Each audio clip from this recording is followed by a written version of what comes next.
The students are working at 3 different sites, but they're all measuring the same physical attributes of the stream.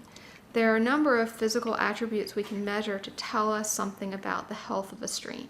These are physical attributes of the stream that are going to affect which organisms and how many organisms can live in a given site. The number of habitat transitions is a measure of habitat diversity. We can identify 3 major habitat types in any given stream, and they're called riffles, runs, and pools.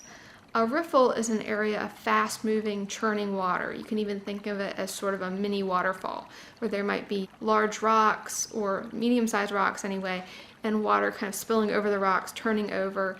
And these riffle areas tend to be high in oxygen, and there are certain organisms that can only be found in riffles. A second major habitat type is runs, and runs are areas of flowing water, but it's smoothly flowing. So you wouldn't have churning water or white foam where you can see the water turning over. So the water is moving, it's not stagnant, but not as much oxygen is being turned into the water. And the third major habitat type is a pool. A pool is an area of stagnant water. And so there are particular organisms that can only live in a pool, such as maybe juvenile fish. So each of those types of habitat provides different resources for different organisms. So you would actually expect to find the greatest diversity of organisms in a stream that has all 3 of these habitat types and a pretty fast turnover between habitat types. The way the students assess habitat diversity is a really simple method, and what they actually measure is the number of habitat transitions.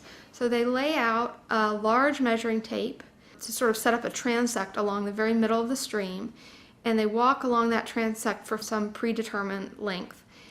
And every time they encounter a new habitat, they write down the name of that habitat, whether it be riffle, run, or pool, and where along the transect they encountered it. So that at the end, they have a set of data that's almost like a map of the different habitat types they encounter along the stream. And they actually can calculate something as simple as just counting how many transitions there were. At one site, it might be almost all pool and maybe 1 run, and so maybe there would just be 1 or 2 habitat transitions.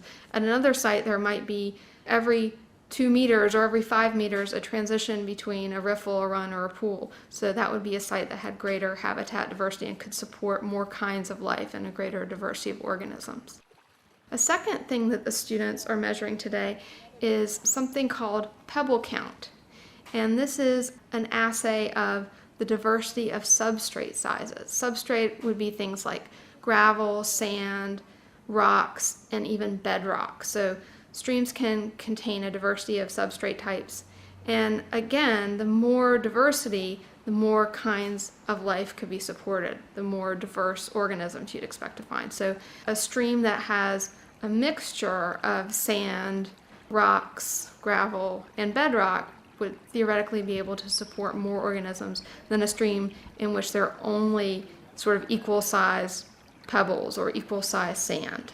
It's actually impossible to measure every single substrate, especially if you're thinking about grains of sand in a given section of stream. So instead we subsample. And it's kind of a clever method. This is actually what aquatic ecologists and stream ecologists do in the field. They actually walk along the stream bed back and forth in a zigzag pattern. And with each step they take, they pick up whatever substrate is at the tip of their boot or the tip of their shoe, and they measure it. And what they actually measure is called the length of the intermediate axis. If you think about a rock, it actually has 3 axes because it's 3-dimensional. It has a length and a width and a depth. Whichever of those 3 axes is intermediate in length is the one that they would measure. They would actually walk in this zigzag pattern across the stream bed back and forth until they had measured something like 50 or 100 pieces of substrate.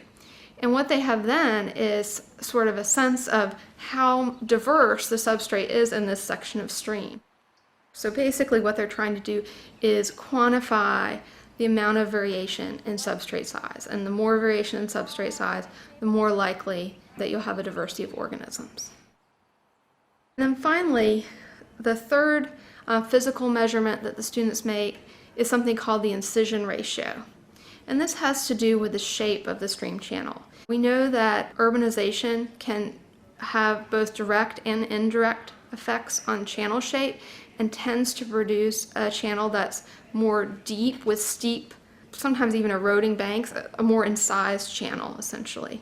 So it's a useful measure to know how incised the channel is, because that tells you something about how strong the effects of urbanization are, and also gives you some indication about how fast the water flow will be during a storm event, which can be a big stress or disturbance event for organisms.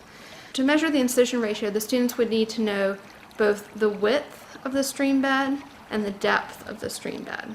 And the way we measure the width is to lay out measuring tape from bank to bank. Now ideally, the two stream banks would be exactly the same height as each other, so you'd have this perfectly horizontal line. But sometimes that's not the case, of course.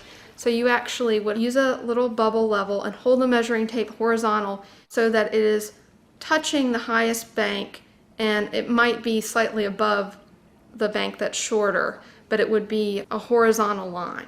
To measure the depth, you want to measure the depth at the deepest point, and you measure it from that horizontal line. You just measure down to the deepest point in the stream bed, and you might try a few spots to make sure that you've actually found the deepest point along that transect. Usually we'll measure this in several places, and the students measured it in 3 places at each of the sites, so they'd have a sense of what a typical depth and a typical width are. Once you have the depth and the width, you can calculate the incision ratio, and that's just defined as the depth divided by the width. A larger incision ratio suggests you have a deeper, more incised channel, and it tends to be associated with less healthy, more urbanized streams. A lower incision ratio suggests you have a channel that's wider than it is deep, and thus the water wouldn't flow as quickly during storm events. You'd have more of a functional floodplain, and it would probably be less of a stressful environment for organisms. So all those measures of variation, although they're based solely on the physical environment of the stream, give us some indication of what kinds of organisms we're likely to find there, and also the diversity of organisms we're likely to find. So they're all useful measures of stream health.